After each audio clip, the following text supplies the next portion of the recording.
Ignited Minds Tutorials has recently released an informative series of videos focused on alternating current (AC) circuits, aimed at students studying for their 12th CBSE and Maharashtra State board exams, as well as those preparing for IIT JEE and NEET.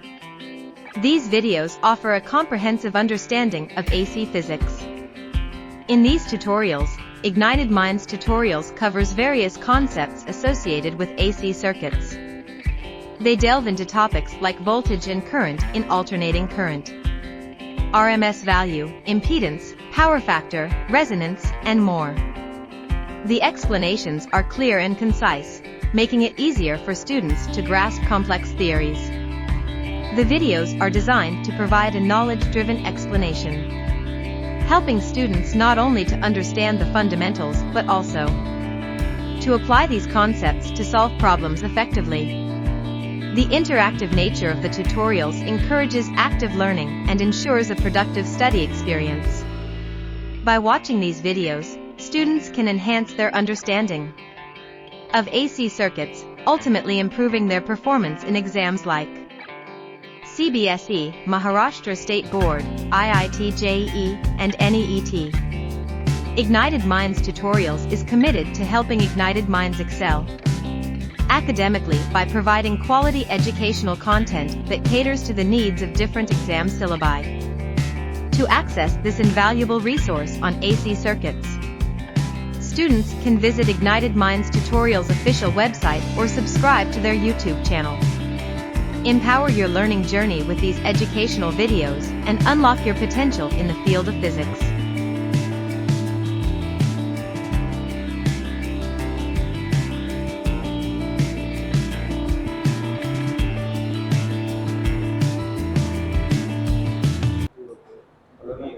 Okay, we'll talk about LC oscillations, people. Okay, what are LC oscillations? So when a charge capacitor is allowed to discharge through a non-resistive inductor, अगर भाई साहब कोई charge capacitor है और उसको आपने discharging allow किया है, ठीक है, कोई चार्ज कैपेसिटर है, when a charge capacitor is allowed to discharge through a non-resistive inductor, electrical oscillations of constant amplitude and frequency are produced and these are known as LC oscillations. तो अगर आप किसी चार्ज कंडक्टर को, ठीक है, charge capacitor को sorry, is allowed to discharge, आप उसको डिस्चार्ज करवा रहे हैं through a non resistive inductor, तो एक ऐसा नॉन रेजिस्टिव इंडक्टर है इलेक्ट्रिकल ऑसिलेशंस, ठीक है। तो अभी देखो qualitative explanation for the production of LC oscillation, ठीक है। तो समझ लो भाई साहब यहाँ पे एक इंडक्टर लगा हुआ है और ये कैपेसिटर है, ठीक है। This is basically a capacitor, इसका एक प्लेट चार्ज है पॉजिटिव और दूसरा प्लेट चार्ज है नेगेटिव, ठीक है। सो अभी ये डिस्चार्ज हो रहा है, यहाँ पे अभी कोई करंट फ्लो नहीं हो रहा है, ठीक है। I is equal to 0. At some point of time what will happen? Current will start to flow. Current को एक पाथ चाहिए, तो ऑब्वियसली भाई साहब करंट इस पाथ से फ्लो नहीं हो पा रहा है क्योंकि कैपेसिटर है, इस पाथ से ये फ्लो नहीं हो पाएगा, तो करंट किस पाथ से फ्लो होगा? इस पाथ से फ्लो होगा, ठीक है। तो करंट जब फ्लो होगा तो चार्जेस, एक चार्ज गया, दो चार्ज गया, तीन चार्ज गया, फिर 5 चार्ज गए, फिर 10 चार्ज गए, ऐसे जाएंगे, है ना। क्या ये समझ में आ रहा है भाई साहब? तो करंट क्या होगा? धीरे धीरे इंक्रीज होगा, और करंट अगर धीरे धीरे इंक्रीज होगा तो जब भी करंट का इंक्रीज या डिक्रीज होता है तो उसके साथ ही साथ क्या होता है? मैग्नेटिक फील्ड क्रिएट होती है। If current decreases at a constant rate then also magnetic field is produced, और अगर भाई साहब करंट इंक्रीज हो रहा है तो भी मैग्नेटिक फील्ड प्रोड्यूस होगा। यहां पे क्या हो रहा है? धीरे धीरे डिस्चार्ज हो रहा है, पहले एक चार्ज गया, फिर भाई साहब 4 चार्ज गए, फिर 10 चार्ज गए, ठीक है। तो एक इधर से इधर जा रहा है, तो जैसे जैसे भाई साहब यहाँ पे आई पहले क्या था? 0, लेकिन अभी धीरे धीरे आई अपने मैक्सिमम वैल्यू पे जाएगा। तो इस दरमियान 0 से आई मैक्सिमम वैल्यू पे जा रहा है, तो यहाँ पे क्या प्रोड्यूस होगा? एक मैग्नेटिक फील्ड प्रोड्यूस हो जाएगी, एक मैग्नेटिक फील्ड भाई साहब प्रोड्यूस होगा। तो यहाँ पे देखो पहले क्या था? आपका जो मैग्नेटिक फील्ड का परमिएबिलिटी था वो 0 था, यहाँ पे इलेक्ट्रिक फील्ड की परमिटिविटी, अभी इलेक्ट्रिक फील्ड धीरे धीरे कम हो जाएगा, अब मैग्नेटिक फील्ड बढ़ेगा, ठीक है, क्लियर है। तो एक कैपेसिटर है विद इनिशियल चार्ज, इस कैपेसिटर में भाई साहब इनिशियल चार्ज कितना है? Q0 है, connected to an ideal inductor. The electrical energy stored in the capacitor. आपको मालूम है भाई साहब कैपेसिटर में कितना इलेक्ट्रिकल एनर्जी स्टोर होता है? हाफ Q बाई C का स्क्वायर बाई C होता है भाई साहब, ठीक है। तो यहाँ पे कितना हो जाएगा? हाफ Q0 का स्क्वायर बाई C, ये आपका भाई साहब कैपेसिटर में इलेक्ट्रिकल एनर्जी स्टोर्ड है as there is no current in the circuit. ये इनिशियल कंडीशन है जब आपकी भाई साहब यू कितनी है, यू है आपका कैपेसिटेंस में energy store, that is half Q naught square by C. ठीक है, क्लियर है। As there is no current in the circuit the energy stored in the magnetic field of the inductor is zero. तो आपका कोई current नहीं है circuit में, तो एनर्जी स्टोर्ड इसमें कितना है भाई साहब, जीरो है। ठीक है, इंडक्टर में एनर्जी स्टोर्ड जीरो है, कैपेसिटर में अभी एनर्जी इतनी है, इंडक्टर में हाल फिलहाल एनर्जी स्टोर्ड जीरो है क्योंकि इंडक्टर से कोई करंट अभी नहीं जा रहा है। ठीक है, as the circuit is closed the capacitor begins to discharge itself through the inductor. ठीक है, as the current I increases it builds up a magnetic field around the inductor. A part of the electric energy of the capacitor gets stored in the inductor in the form of magnetic energy. और UB की value कितनी हो जाएगी भाई साहब, हमने अभी इसके पहले डेरिवेशन किया था, देखो हाफ एल आई का स्क्वायर होगा ये। ठीक है, हाफ एल आई का स्क्वायर। ठीक है, एट एल, तो ये समझ में आ रहा है भाई साहब। देखो यहाँ पे एक इंडक्टर है, this is basically an inductor, और ये आपका एक कैपेसिटर के साथ कनेक्टेड है, this is basically capacitor plate. ये आपका कैपेसिटर, यहाँ पे कोई एक्सटर्नल सर्किट नहीं है, there is no external circuit out here. ठीक है, ओके। तो अभी यहाँ पे भाई साहब फुल धनाधन पूरा फुल्ली चार्ज कैपेसिटर है ये। ठीक है, कैपेसिटर के प्लेट्स फुल्ली चार्ज है भाई साहब। ठीक है, लेट्स से इसमें टोटल चार्ज कितना है आपका क्यू नॉट, तो आपका कैपेसिटर का एनर्जी कितना हो जाएगा, electrostatic potential energy in the capacitor, this will be half, कितना हो जाएगा, क्यू नॉट का स्क्वायर बाई सी। ठीक है, हाफ क्यू नॉट का स्क्वायर बाई सी। तो आपने देखा भाई साहब यहाँ पे हाफ क्यू नॉट का स्क्वायर बाई सी हो जाएगा इसका energy. Now what is happening is, अभी यहाँ पे at this instant I is equal to zero, I कोई करंट फ्लो नहीं हो रहा है। तो मुझे बताओ यहाँ पे आपका यहाँ पे जो मैग्नेटिक एनर्जी है इन द इंडक्टर, ये कितना होगा, zero, as no current is flowing to the, as right now at the start. ठीक है, right now at let's say the start. ठीक है, no current flows through inductor. तो भाई साहब इंडक्टर से कोई भी करंट अभी फ्लो नहीं हो रहा है। ठीक है, जैसे ही भाई साहब करंट फ्लो होने लगेगा तो charges are going to get lost. तो यहाँ पे चार्जेस भाई साहब यहाँ से यहाँ फ्लो होंगे, क्योंकि इधर से तो इधर फ्लो नहीं हो सकते।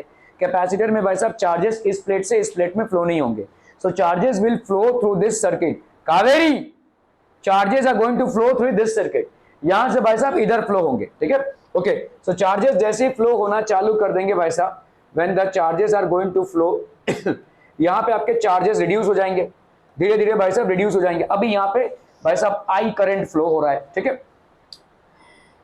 लेकिन यहां पे जो करंट फ्लो हो रहा है वो कांस्टेंट स्टेडी करंट नहीं है।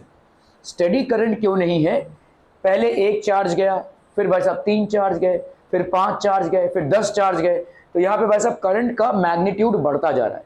सो करंट का मैग्नीट्यूड अगर बढ़ता जाएगा, सो आपका क्या हो जाएगा, मैग्नेटिक फील्ड क्रिएट हो जाएगी, इस इंडक्टर के आजू बाजू मैग्नेटिक फील्ड क्रिएट हो जाएगी। Are we clear on this one people? एक करंट कैरिंग कंडक्टर में अगर करंट का वैल्यूएशन बढ़ता है या कम होता है, तभी जाकर उसमें मैग्नेटिक फील्ड डेवलप होती है। ठीक है, तो अभी क्या हो जाएगा भाई साहब, इसमें एक मैग्नेटिक फील्ड डेवलप हो जाएगी, और इस मैग्नेटिक एनर्जी का वैल्यू, अभी आपका यहाँ पे भाई साहब चार्ज रिड्यूस होता जाएगा, और मैग्नेटिक फील्ड जो है वो कितनी हो जाएगी, हाफ आपका भाई साहब यहाँ पे, ऐसे देखो यहाँ पे मैग्नेटिक फील्ड बढ़ता जाएगा। So the magnetic field will keep on increasing, that will be L I का square, where L is the inductance and I is the current flowing through it. ठीक है, क्लियर है, क्लियर है, clear है people? अभी बताओ इसके बाद क्या होगा, what will happen after this, what will happen? कुछ भी नहीं होगा। इसके बाद क्या होगा, व्हाट विल हैपन? अरे भाई साहब ये चार्जेस क्या है, इधर से फ्लो हो रहे हैं, तो अभी ऑपोजिट चार्जेस क्रिएट हो जाएंगे इधर, अभी धीरे धीरे करंट इधर बढ़ने लगेगा, मतलब इधर आपका प्लस हो जाएगा और इधर हो जाएगा आपका माइनस। ठीक है, फिर से वही तांडव। ठीक है, अभी करंट कैसे फ्लो होगा, इधर से इधर फ्लो होगा। ठीक है, और इसकी वजह से एक अलग सी मैग्नेटिक फील्ड क्रिएट होगी। सो एक बार अगर आपने एक नॉन रेजिस्टिव इंडक्टर और चार्ज कैपेसिटर को एक सर्किट में छोड़ दिया, तो उसमें कांस्टेंट एनर्जी का कन्वर्जन होता रहेगा, capacitive energy into magnetic energy, ये कांस्टेंट चलता रहेगा, और इसी को अपन क्या बोलते हैं, oscillation, LC oscillation. Inductor L और भाई साहब कैपेसिटर सी, ये आपका एलसी ऑसिलेशन। तो आप बेसिकली क्या कर रहे हो, एक एसी सोर्स क्रिएट कर रहे हो ना, एसी सोर्स में क्या होता है, ये प्लस है ये माइनस है, नेक्स्ट इंस्टेंट में ये प्लस ये माइनस, ये प्लस ये माइनस ये माइनस ये प्लस, ऐसा होता रहेगा, है ना। AC source is what, wherein the polarities change at every instant of time. At one point of time this is plus, this is minus, and at the very next instant this will be plus, this will be minus, again vice versa, ऐसा होता रहेगा। यहाँ भी तो वही हो रहा है, यहाँ पे पहले क्या था, ये प्लस ये माइनस, क्योंकि भाई साहब कैपेसिटर के विद इन इलेक्ट्रिक चार्जेस का फ्लो पॉसिबल नहीं है, इसीलिए ये भाई साहब कंडक्टर के थ्रू जाएगा। कंडक्टर यहाँ पे आपका इंडक्टर, ठीक है, इंडक्टर के थ्रू जाएगा। तो ये इंडक्टर के थ्रू जैसे ही जाएगा भाई साहब, यहाँ पे क्या हो जाएगा, इसकी मैग्नेटिक फील्ड बढ़ेगी, मैग्नेटिक फील्ड बढ़ने के चलते इसमें एक मैग्नेटिक एनर्जी स्टोर होती रहेगी। तो आपका भाई साहब ये जो कैपेसिटिव इलेक्ट्रोस्टैटिक पोटेंशियल एनर्जी है, ये कॉन्स्टेंटली मैग्नेटिक एनर्जी को बढ़ावा देगी। एक टाइम आएगा जब यहाँ पे भाई साहब जीरो आउट हो जाएगा। अभी जीरो आउट मतलब सारे पॉजिटिव चार्जेस चले गए, जब सारे पॉजिटिव चार्जेस चले गए तो ऑब्वियसली क्या डेवलप हो जाएगा, नेगेटिव चार्ज।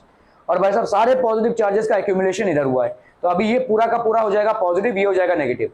तो अभी करंट कैसे फ्लो होगा भाई साहब, इधर से इधर, ठीक है। सो आपका भाई साहब इसका मतलब इस इंडक्टर से करंट एक बार की इधर फ्लो हो रहा है और एक बार की इधर फ्लो हो रहा है, तो इसका मतलब it is more or less connected to an AC source, है ना। एसी सोर्स में वो कनेक्टेड है, it is as good as connected to an AC source. क्या समझ में आ रहा है भाई साहब, इसी को अपन एलसी ऑसिलेशंस बोल रहे हैं, ठीक है। तो आपका मैग्नेटिक एनर्जी कितना हो गया भाई साहब, हाफ एल आई का square. At a later instant the capacitor gets fully charged and the potential difference across its plates becomes zero. The current reaches its maximum value I naught. The energy stored in the magnetic field is by sub half L I naught ka square. Thus the entire electrostatic energy of the capacitor has been converted into magnetic field energy of the inductor. ठीक है, capacitor ने अपना सारा charge loose कर दिया है, ठीक है। इसके बाद अभी ऑपोजिट चार्ज डेवलप होगा, ठीक है।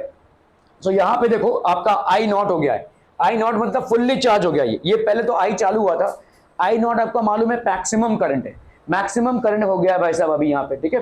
तो इधर क्या हो जाएगा भाई साहब, आपका मैग्नेटिक फील्ड का एनर्जी मैक्सिमम और यू ही आपका जीरो हो जाएगा। ध्यान से देखो यहाँ पे, इधर आपका ये जीरो है, मैग्नेटिक एनर्जी जीरो है और इलेक्ट्रोस्टैटिक एनर्जी आपका मैक्सिमम है।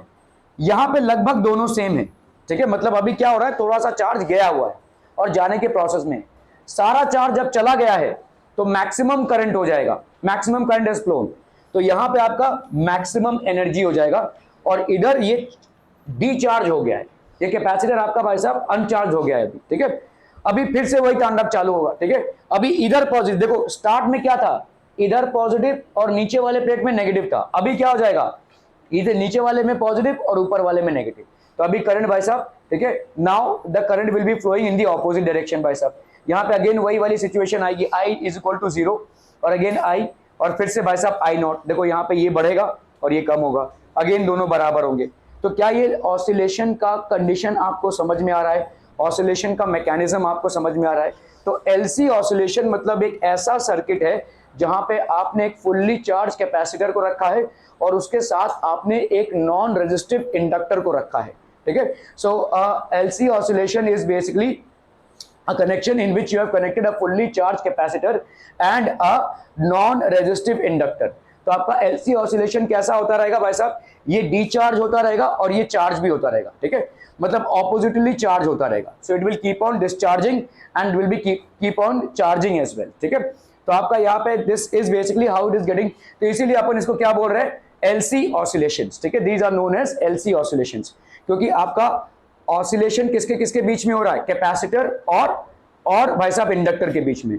तो इलेक्ट्रोस्टैटिक पोटेंशियल एनर्जी जो कैपेसिटर की होती है वो होती है half Q square by C, और जब मैक्सिमम चार्ज है तो क्यू नॉट स्क्वायर बाई सी।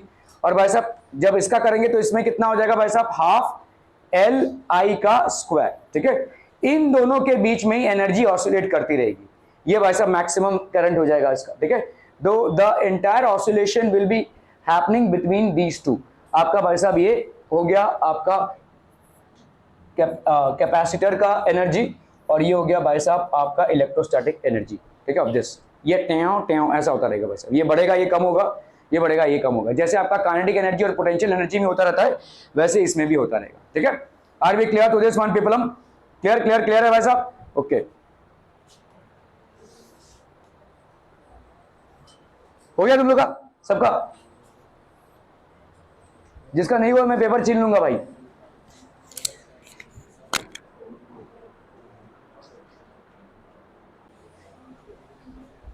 इधर बैठ सकता है आराम से, नहीं। ओके भाई साहब, एलसी ऑसिलेशंस मतलब समझ में आ गया। If you are connecting a capacitor, a fully charge capacitor to a non resistive inductor, there will be oscillations that will be happening.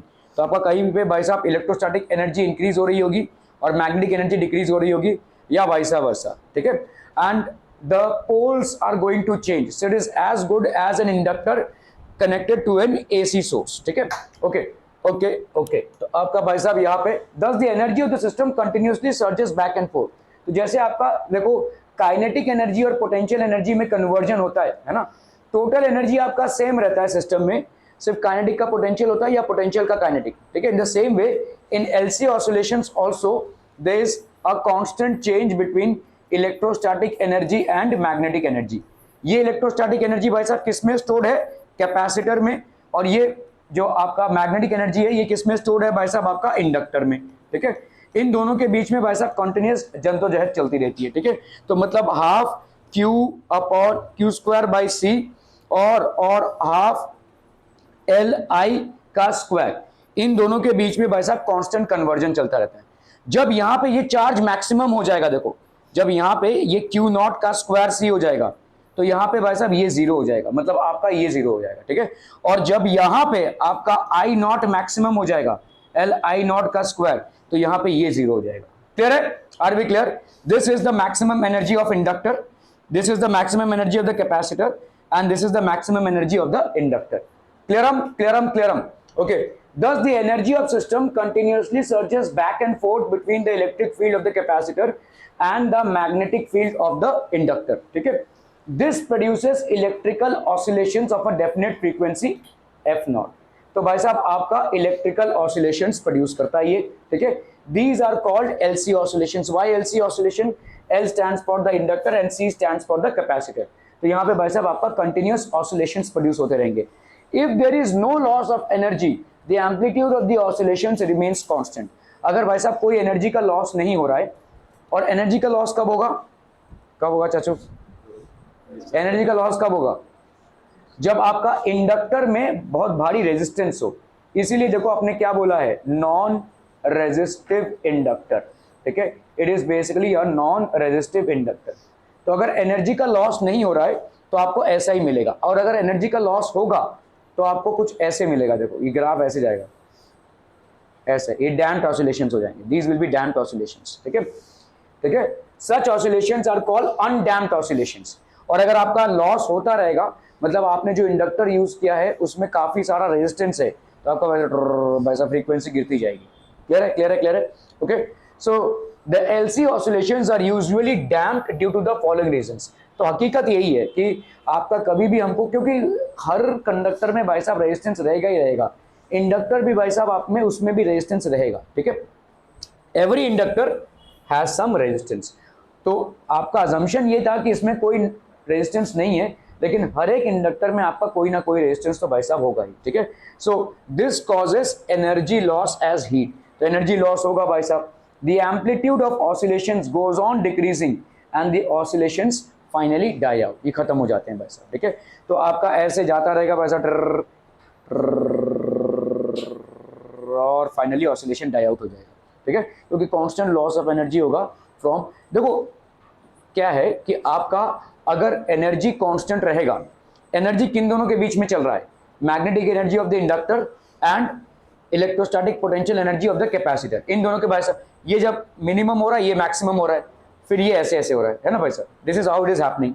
लेकिन बीच में अगर रेजिस्टेंस में से एनर्जी लॉस हो जाए तो भाई साहब दोनों का एनर्जी लॉस होता रहेगा, और फाइनली भाई साहब आपका फ्रीक्वेंसी ऐसे डाई आउट हो जाएगा, ठीक है। The frequency will die out. So हकीकत यही है कि कोई भी हमने कंडक्टर ऐसा नहीं बनाया है जिसमें कोई रेजिस्टेंस ना हो। तो रेजिस्टेंस तो रहेगा भाई साहब, और and it will not be able to support an undamped oscillation.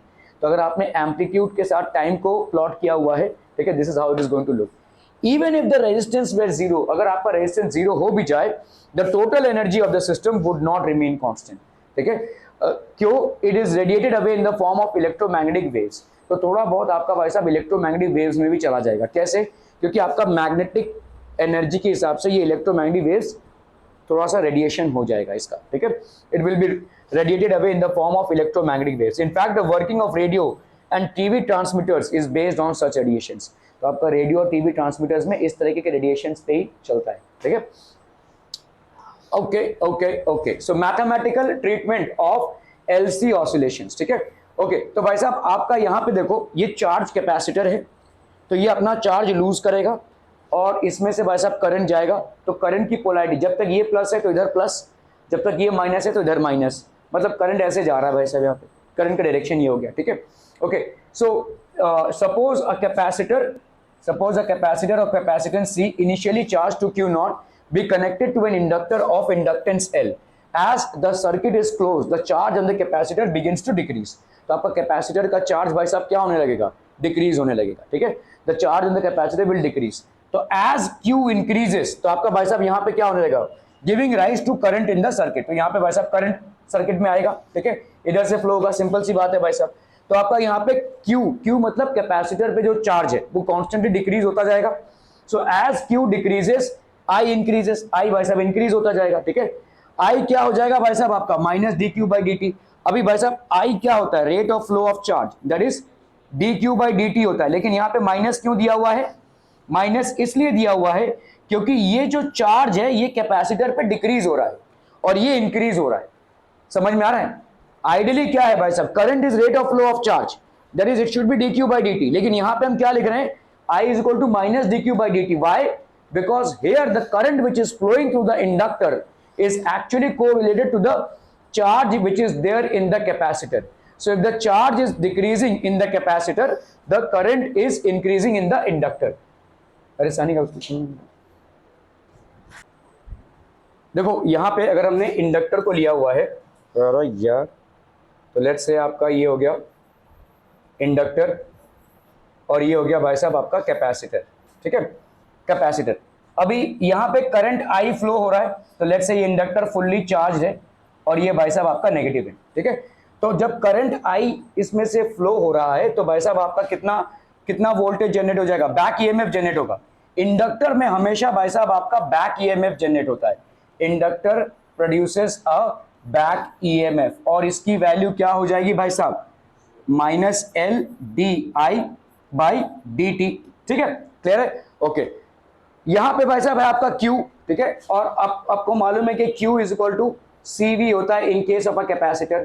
तो वोल्टेज अक्रॉस द कैपेसिटर कितना हो जाएगा भाई साहब, Q बाई C। अभी अपने को मालूम है कि इसका वोल्टेज कितना हुआ, इसका वोल्टेज हो गया भाई साहब minus L D I by D T, और इसका वोल्टेज कितना हो गया बोलो, Q बाई C।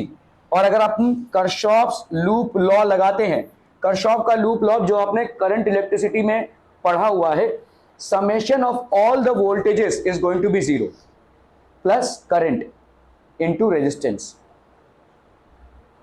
भाई साहब कर्शॉफ का लूप लॉ क्या है, अरे उधर जमा करो ना यार, बार बार में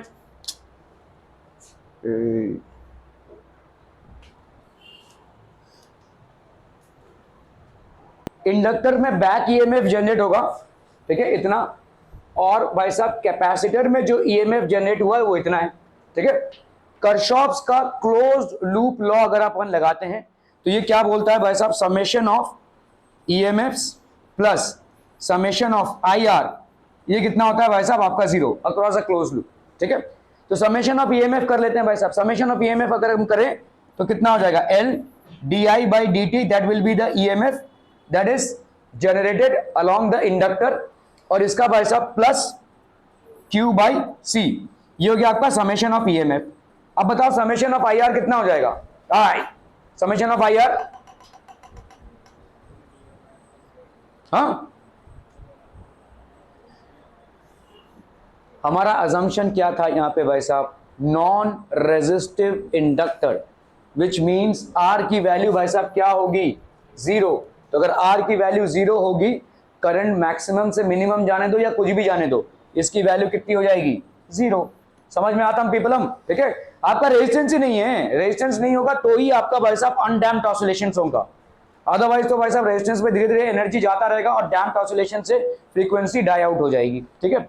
ओके, चलिए अभी हम आते हैं भाई साहब यहाँ पे करंट की बात अगर हम करें तो यहाँ पे अपने करंट देखा, इसमें कितना होगा, करंट इसके चार्ज के लुप्त होने से यहाँ पे प्रोड्यूस हो रहा है, करंट होना चाहिए आपका D Q by D T, लेकिन क्योंकि इसके चार्ज के घटने से करंट बढ़ रहा है, इसीलिए इस केस में क्या हो जाएगा, minus D Q by D T. Are we clear on this one people?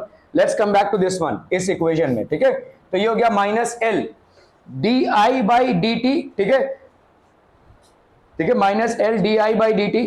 तो अपन भाई साहब आई को क्या लिख सकते हैं यहाँ पे, what can be right people? अब माइनस अगर आपने इधर किया माइनस डी आई, तो ये कितना हो जाएगा बोलो, माइनस, मैंने अगर यहाँ पे दोनों को, चलिए इसको अगर मैंने डिफरेंशिएट किया, देखिए डिफरेंशिएटिंग बोथ साइड्स, समझम, तो ये हो गया भाई साहब D I is equal to minus, यहाँ पे क्या हो जाएगा बोलो, अरे भाई साहब D square Q by D T square, दोनों तरफ डी टी आपने भाई साहब डिफरेंशिएट कर दिया ना, ठीक है। तो डी आई की वैल्यू यहाँ पे कितनी हो जाएगी, D square Q by D T square. अरे ये सब तू नहीं जाने, इन लोग कुछ नहीं मालूम थे, ठीक है। तो यहाँ पे हो गया कितना भाई साहब, डी आई की वैल्यू हो गई minus D square Q by D T square. Okay चलिए बस वापस आते हैं इसमें, ठीक है। माइनस एल की जगह पे माइनस एल लिखा, D I by D T की जगह पे क्या लिख सकते हैं भाई साहब, D I by D T की जगह पे भाई साहब अपन लिख सकते हैं this will B D square, अच्छा ये माइनस माइनस कैंसिल हो जाएगा, D square Q by D T का स्क्वायर, ठीक है। Actually differentiating both in terms of D T, मतलब यहाँ पे D I by D T is equal to minus D square Q by D T का square, ठीक है, is equal to zero. समझम पीपल हम, ठीक है।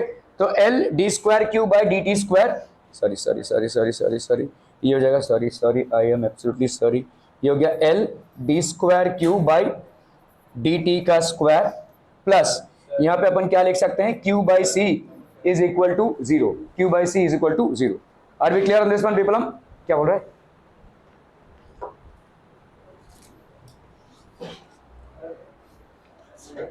बट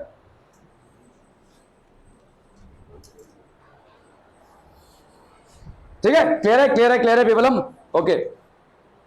सो ये हो गया भाई साहब आपका L D square Q by D T का स्क्वायर प्लस क्यू बाई सी, इसकी वैल्यू भाई साहब कितनी हो गई, जीरो। क्लियरम, उसको बंद करने में है। So D square Q by, तो L D square Q by D T का square plus Q by C is equal to zero. अगर अपन ने भाई साहब इसको क्या कर दिया, दिस डी स्क्वायर क्यू, इस पूरे को भाई साहब एल से डिवाइड किया, तो डी टी का square this will be plus Q by L into C is equal to zero, है कि नहीं, क्लियर है? ओके अभी एल इंटू सी आपको मालूम है 1 बाई ओमेगा सी, थोड़ा सा याद कीजिए भाई साहब। अगर हम कैपेसिटिव रेजिस्टेंस की बात करते हैं, सी की बात करते हैं, कैपेसिटिव रेजिस्टेंस कितना होता है, 1 by L C, omega C नहीं, 1 बाई एल सी, ठीक है। तो 1 बाई एल सी हो जाएगा ये, ठीक है, इसी को अपन ओमेगा लेंगे, है ना। सो आपका यहाँ पे क्या इक्वेशन आया, देखो D square Q by D T का स्क्वायर, ठीक है, Q upon L C is equal to this, ठीक है। तो आपका यहाँ पे this can be written as D square Q by D T का स्क्वायर प्लस यहाँ पे क्यू की जगह पे भाई साहब क्यू, और 1 बाई एल सी की जगह पे अपन क्या लिख सकते हैं, ओमेगा स्क्वायर लिख सकते हैं, क्योंकि आपका ओमेगा का वैल्यू कितना था, 1 by under root L C, तो ओमेगा स्क्वायर का वैल्यू कितना होगा, 1 बाई एल सी, ठीक है। तो omega square is equal to zero. अभी ओमेगा स्क्वायर आपका peak value of angular frequency है, ठीक है। सो ये हो गया भाई साहब आपका equation, where omega naught is equal to 1 by under root L C. This is a linear differential equation, ये भाई साहब आपका एक लीनियर डिफरेंशियल इक्वेशन है, ठीक है। और किस ऑर्डर का है भाई साहब, सेकंड ऑर्डर का है। देखो डिफरेंशियल इक्वेशन आपने किया हुआ है, तो differential equation looks something like this, that is D square Y by D X square plus भाई साहब इस तरह से आपका भाई साहब ये दिखेगा, ठीक है। सो इस तरीके का differential equation which is of the second order, तो it has a general solution of the form, यहाँ पे जनरल सोल्यूशन क्या हो जाएगा, A cos omega naught T plus B sine omega naught T, ठीक है। तो अपन अगर t is equal to zero ले रहे हैं, t is equal to zero, तो q की वैल्यू क्या हो जाएगी, क्योंकि ये एक डिफरेंशियल इक्वेशन ऐसा है, ये आपका एक डिफरेंशियल इक्वेशन है, तो इसका जनरल सोल्यूशन इस फॉर्मेट में आ जाएगा, जिसको हम पोलर कोऑर्डिनेट्स भी बोलते हैं, ठीक है, डिफरेंशियल इक्वेशन में। तो अगर इस तरह से आता है तो आपका t is equal to zero पे, क्या ये समझ में आ रहा है भाई साहब? डिफरेंशियल इक्वेशन को अगर आप थोड़ा सा रिकॉल करेंगे तो डिफरेंशियल इक्वेशन में आपने सीखा था ना भाई साहब कि अगर आपका कोई ऐसा डिफरेंशियल इक्वेशन आता है, it will correlate to a general equation which will be of the form of amplitude a cos omega naught t plus amplitude b sin omega naught. a and b are basically constants out here, ठीक है। अगर आपने t is equal to 0 लिया तो यहां पे कितना हो जाएगा बोलो 1, cos 0 हो जाएगा 1, तो इसका मतलब q की वैल्यू यहां पे कितनी हो जाएगी भाई साहब, ठीक है, q की वैल्यू हो जाएगी this will B a cos omega naught into 0, तो cos ओमेगा नॉट cos 0 मतलब 1 प्लस प्लस प्लस भाई साहब यहाँ पे कितना हो जाएगा b sin 0, तो b इंटू साइन 0 मतलब 0 हो गया ये, ठीक है। तो आपका भाई साहब a का वैल्यू यहाँ पे क्या हो जाएगा q नॉट। इस टाइम पे आपका चार्ज मैक्सिमम है, ध्यान दो, ठीक है। एलसी सर्किट है, देखो यहाँ पे t इज इक्वल टू 0 मतलब क्या है, ये आपका इंडक्टर है और ये आपका भाई साहब है कैपेसिटर, ठीक है। जब आपका जस्ट स्टार्ट हुआ है तो यहाँ पे आपका क्यू नॉट करंट है, कोई करंट फ्लो नहीं कर रहा है at time t is equal to 0, तो आपका a का वैल्यू क्या हो जाएगा is equal to q naught, ठीक है। क्लियरम ओके।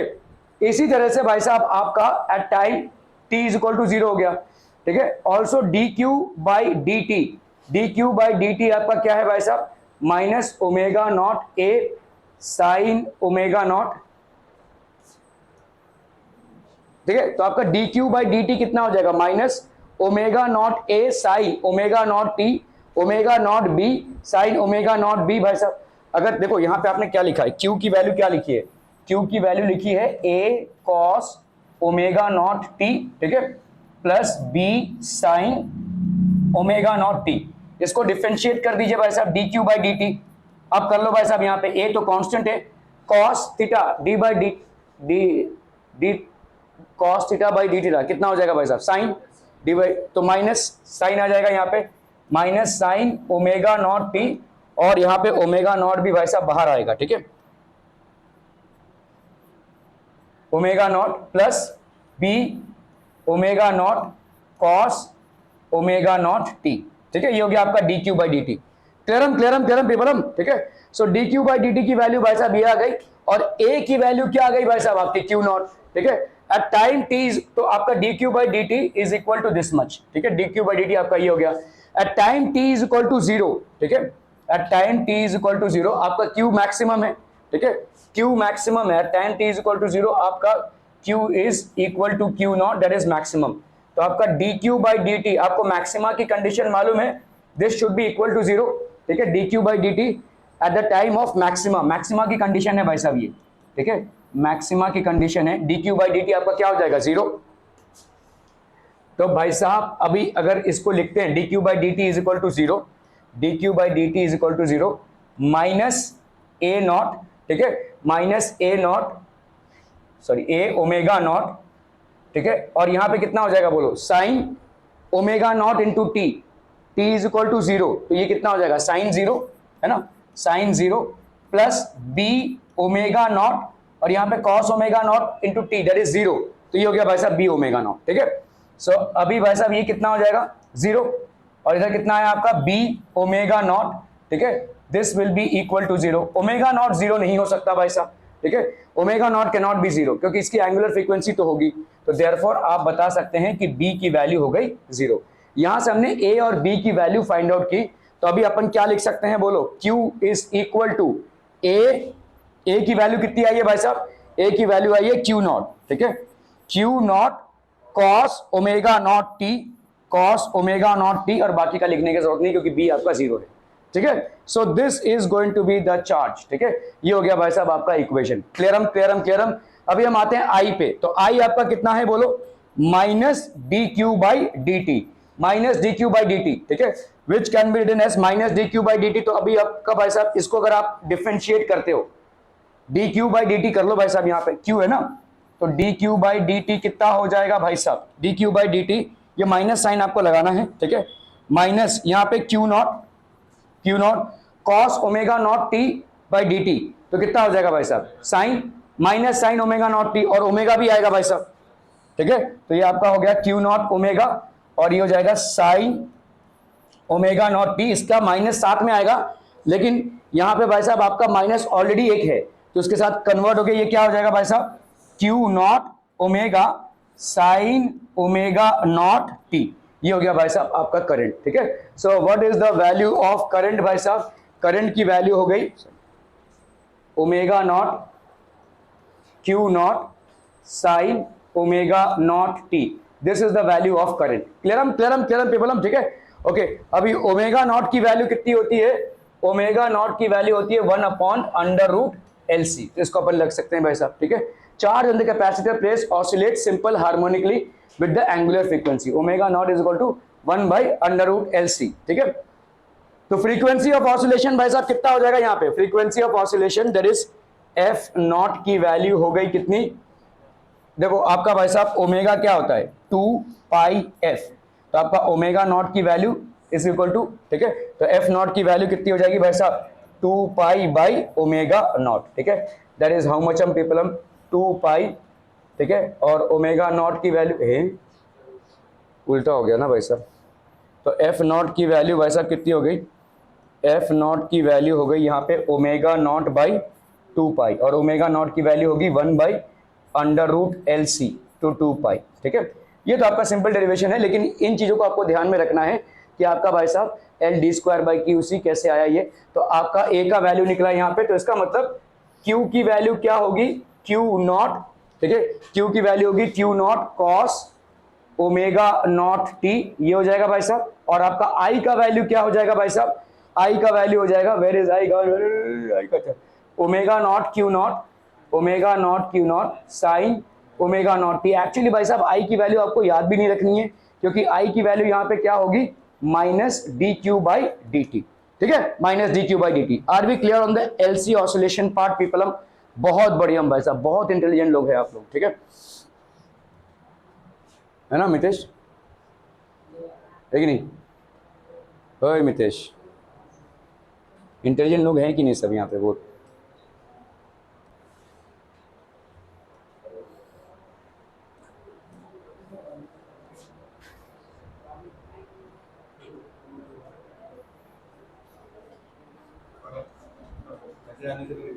हो गया ना सबका?